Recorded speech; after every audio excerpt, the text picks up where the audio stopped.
আসসালামু আলাইকুম everyone, welcome back to Renaissance Shampa cooking and blog. আজ আমি আপনাদের সাথে শেয়ার করব চাল কুমড়া দিয়ে একটা নাস্তা রেসিপি।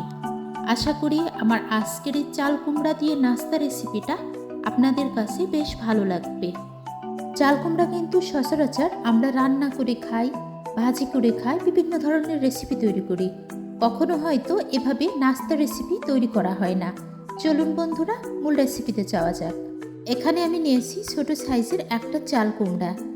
এই চাল কুমড়ার উপরের খোসাটা ছাড়িয়ে আমি একেবারেই রাউন্ড শেপ দিয়ে কেটে নেব। চেষ্টা করবেন এই রেসিপিটা তৈরির জন্য একটু ছোট সাইজের চাল কুমড়া নেয়ার, তাহলে কিন্তু এই রেসিপিটা বেশি মজার হবে। এই চাল কুমড়াটাকে আমি খোসা ছাড়িয়ে এভাবে রাউন্ড শেপ দিয়ে কেটে নিয়েছি। এখন কিভাবে নাস্তাটা তৈরি করব সেটাই আপনারা দেখতে থাকুন।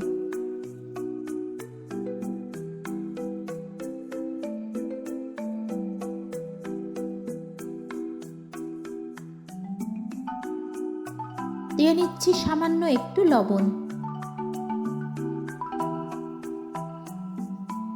হাফ চা চামচ পরিমাণ হলুদ গুঁড়া, হাফ চা চামচ পরিমাণ মরিচের গুঁড়া, দিয়ে নিচ্ছি 3 টেবিল চামচের মতো চাউলের গুঁড়া,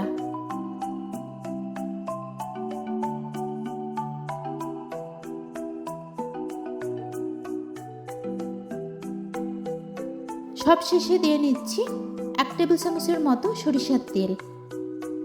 এবার আমি হাত দিয়ে সবগুলো উপকরণকে চাল কুমড়ার সাথে খুব ভালোভাবে মিশিয়ে নেব, যাতে চাল কুমড়ার প্রত্যেকটা পিসের সাথে সবগুলো উপকরণ খুব ভালোভাবে মিশে যায়।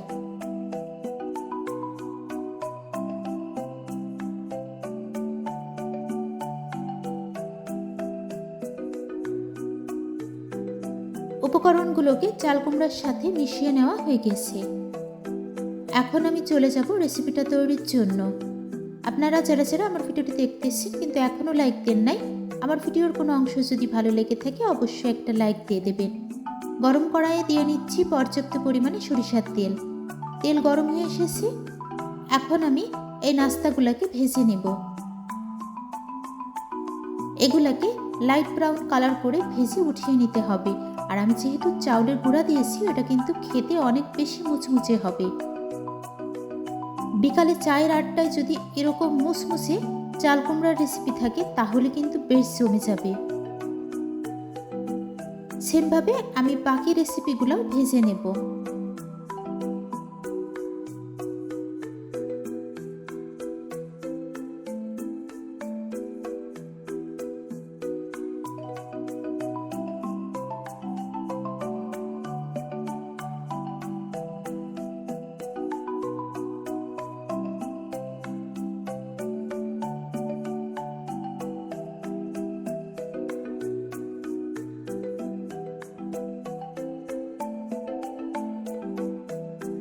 সবগুলা চাল কুমড়ার নাস্তা রেসিপি আমি ভেজে সার্ভিং প্লেটে উঠিয়ে নিয়েছি।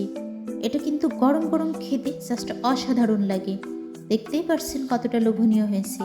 আপনাদের কাছে কেমন লেগেছে আমার আজকের এই চাল কুমড়ার রেসিপিটা অবশ্যই কিন্তু কমেন্ট বক্সে জানাবেন।